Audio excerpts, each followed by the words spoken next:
In May, I spent 2 weeks exploring Japan. And let me tell you, the planning process was no joke. Even as an experienced traveler, I found it quite challenging and stressful. To make things easier for you, I've put together a list of 22 handy tips that you absolutely need to know before you embark on your own Japanese adventure. Fortunately, starting from April 29th, all COVID restrictions, including the need for vaccination certificates and pre-departure tests, have been lifted. Lucky us! JR Pass. You have a few ways to obtain the pass.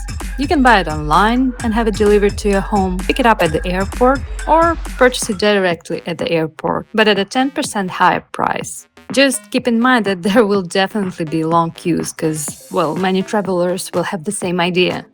Now, here's an important thing to remember. The JR Pass is personal and requires your ID data. Treat it like a precious item because if it gets lost, there's no way to retrieve it. Unfortunately, the pass itself is made of a flimsy piece of paper, so take extra care and keep it safe throughout your journey.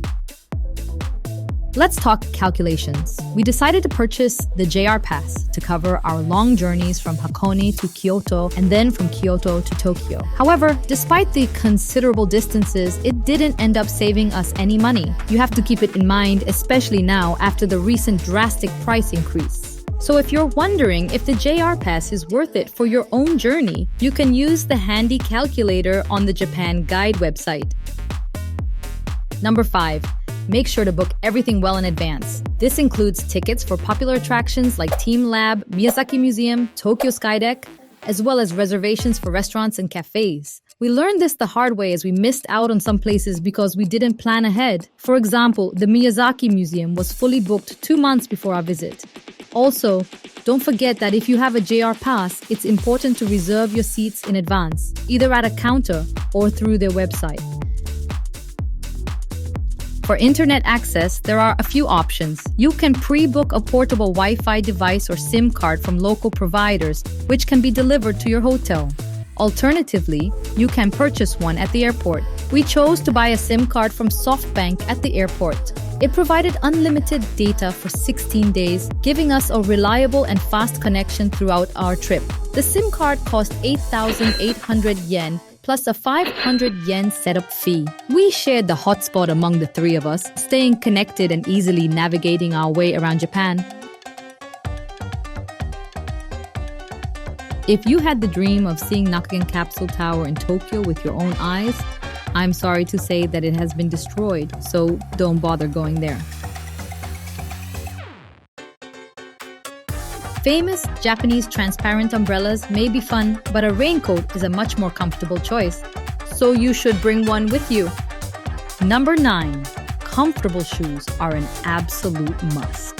If you don't want to break the bank on expensive taxis in Japan, be prepared to do some serious walking and rely on public transportation. Number 10, don't forget to get travel insurance. While it may not be a visa requirement, it's just plain common sense. Let me tell you a little story. My friend had a foot mishap while exploring Japan, and it got so bad that her feet turned into a colorful mess of bruises and swelling. Luckily, she had travel insurance that covered her visit to the doctor. Turns out, her body wasn't quite accustomed to the local bacteria, and her immune system was caught off guard. It was just a matter of chance, but the medical bills here can be quite hefty. Number 11, I have a special talent for leaving food stains on my clothes. It's like my superpower. So considering the amount of time you'll spend on trains and the temptation of snacks and ice cream along the way, trust me, stain-removing napkins will be your best friend. They've saved me from countless embarrassing moments and have become an essential part of my travel kit. Number 12. If you want to capture the best pictures at tourist spots in Japan, beat the crowds by going early. These popular places can get packed later in the day, so getting there in the morning gives you a better chance to take stunning photos without the hustle. Number 13. Pack light. Some larger luggage cases may not be allowed on trains without prior reservation. Bringing big luggage on the Shinkansen can be also a headache since you may need to reserve extra space in advance for oversized items.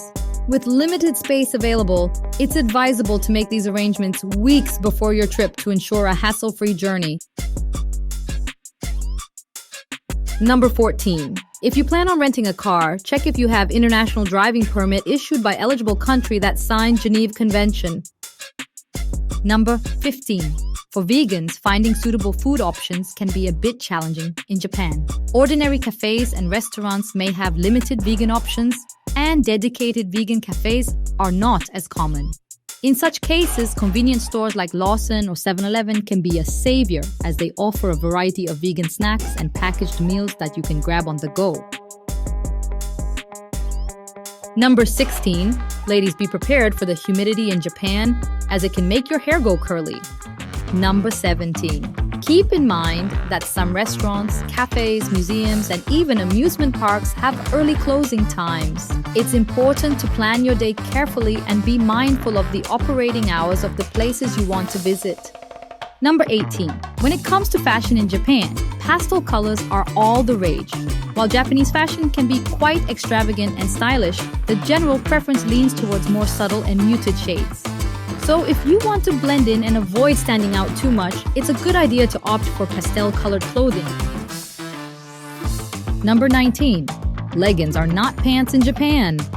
They are often considered more akin to stockings or indoor wear, such as pajamas or loungewear. Wearing skin-tight clothes, including leggings, as outerwear may attract attention and be viewed as too revealing and disrespectful. Number 12.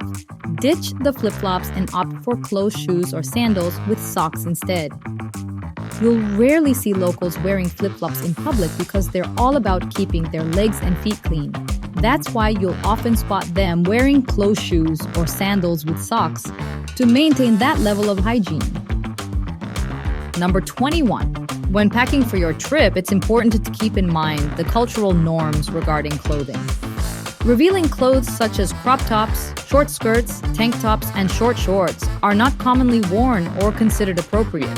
Additionally, tops that show cleavage are seen as inappropriate and too sexy. And being too sexy is not a good thing in Japan. It's always good to have some on hand.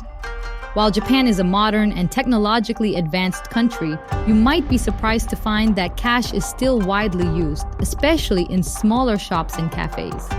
In Japan, the most commonly used socket type is Type A, featuring 2 flat pins. So make sure to bring adapters if you're from a region that uses different socket types. Double check if your medications are allowed in Japan. They have some strict rules, so it's best to be prepared and ensure you comply with their regulations. Don't forget to bring a handy coin purse. You'll encounter lots of coins, especially for vending machines and small purchases. Having a coin purse will make your life so much easier. Get those socks ready because it's common to take off your shoes when entering certain places like temples, traditional houses, or even some restaurants. So make sure your socks are in good condition for that extra comfort. Alright guys, here's the lowdown on surviving Japan like a boss. I've spilled the tea on planning, wardrobe, and cultural tips to keep you on top of your game. Hope you found it helpful, but if I missed anything, drop a comment and let me know. And hey, don't forget to show some love with likes and comments to keep me motivated for more epic content. Stay tuned for more epic adventures. And as always, travel safe.